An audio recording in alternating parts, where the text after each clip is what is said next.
জিলহজের প্রথম 10 দিনের আমল, ইবাদত, নেকামল, ভালো কাজ, এটা আল্লাহর কাছে এত প্রিয়, অন্য কোন সময়ের আমল ইবাদত, অন্য কোন দিনের আমল ইবাদত আল্লাহর কাছে এত প্রিয় না। কি করব আমরা কোরআন এবং হাদিসের আলোকে 11টি আমলের কথা বলতে পারি। এই 11টি আমল এই দশকের জন্য খাস, স্পেশাল।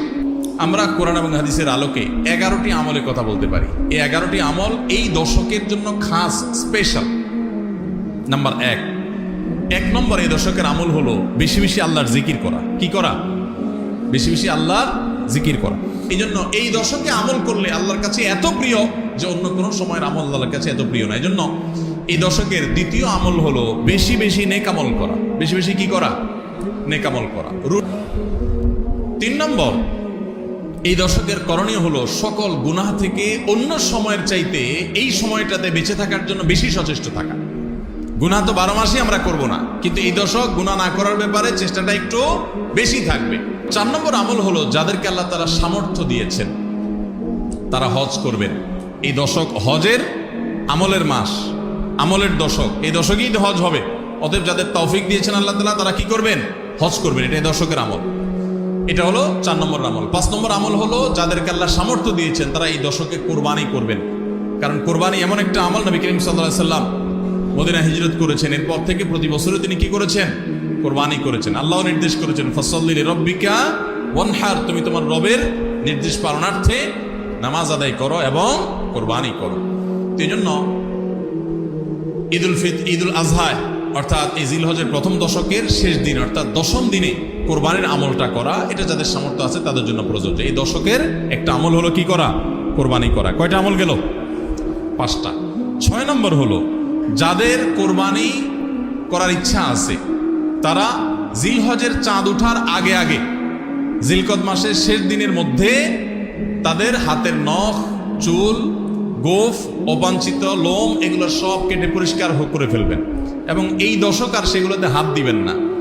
কোরবানি করে তারপরে সেগুলো পরিষ্কার করতে চাইলে করবেন। এই দশকে আর হাত দিবেন না। নবী সাল্লাল্লাহু আলাইহি ওয়াসাল্লাম বলেছেন মান আরাদা আন ইউদাহিয়া ফালা ইয়াখুয মিন শা'রিহি ওয়া আযফারিহি শাইআ, যে ব্যক্তি কোরবানি করার এরাদা করেছে, নিয়ত করেছে, সেই জন্য তার চুল, নখ এগুলো না কাটে। ওই 10 দিন জিলহজের চাঁদ উঠছে আর কাটবেন না। চাঁদ উঠার আগে আগে কেটে ফেলবেন এবং কোরবানির পরে যায় কাটবেন। এই 10 দিন বিরত থাকা। তবে অন্য আরো বিভিন্ন রেওয়ায়াত থেকে, বর্ণনা থেকে বোঝা যায় যে এই আমলটা শুধু যিনি কোরবানি করবেন তিনি নয়, যিনি কোরবানি করবেন না, কোরবানি করার সামর্থ্য নাই, তিনি এই আমল করতে পারেন। তাহলে আল্লাহ তাআলা তাকে কোরবানি করার সওয়াব দান করবেন। 7 নম্বর আমল হলো এই দশকে বেশি বেশি তাকবীর পাঠ করা। এটা তাকবীরে মুতলাক বলা হয়, সাধারণ তাকবীর। আল্লাহু আকবার, আল্লাহু আকবার, লা ইলাহা ইল্লাল্লাহ, আল্লাহু আকবার, আল্লাহু আকবার ওয়া লিল্লাহিল হামদ। 8 নম্বর আমল হলো এই তাকবীর, তাহমিদ, তাহলিলটাই বিশেষভাবে পড়া। 7 নম্বরটা হলো সাধারণভাবে রাত দিন যতক্ষণ পারেন বেশি বেশি পড়বেন, কোনো সময় ফিক্স নাই এবং 10 দিন ফুল। আর 8 নম্বর আমল হলো এই তাকবীরটাই নির্দিষ্ট সময় নির্দিষ্ট দিনগুলোতে বিশেষভাবে পড়া। সাধারণভাবে তো পড়বেনই, আর বিশেষভাবে পড়বেন। বিশেষভাবে কখন? আইয়ামে তাশরিকে। আইয়ামে তাশরিক কাকে বলা হয় ভাই? জিলহজের 9 তারিখ ফজরের পর থেকে নিয়ে জিলহজের 13 তারিখ আসর পর্যন্ত। জিলহজের 9 তারিখ ফজর থেকে নিয়ে জিলহজের 13 তারিখ আসর পর্যন্ত প্রত্যেক নামাজের পর সবাই যার যার জায়গা, পুরুষরা সরবে আর মা বোনরা বাসা বাড়িতে নীরবে তারা তাকবীর পাঠ করবেন। আল্লাহু আকবার, আল্লাহু আকবার, লা ইলাহা ইল্লাল্লাহ, আল্লাহু আকবার, আল্লাহু আকবার ওয়া লিল্লাহিল হামদ। 9 নম্বর আমল হলো জিলহজের 1 তারিখ থেকে 9 তারিখ পর্যন্ত এই 9 দিনই নফল রোজা রাখা। 10 নম্বর আমল হলো স্পেশালি বিশেষভাবে আরাফার দিনে অর্থাৎ জিলহজের 9 তারিখে রোজা রাখা। জিলহজের 9 তারিখে কি করা? রোজা রাখা।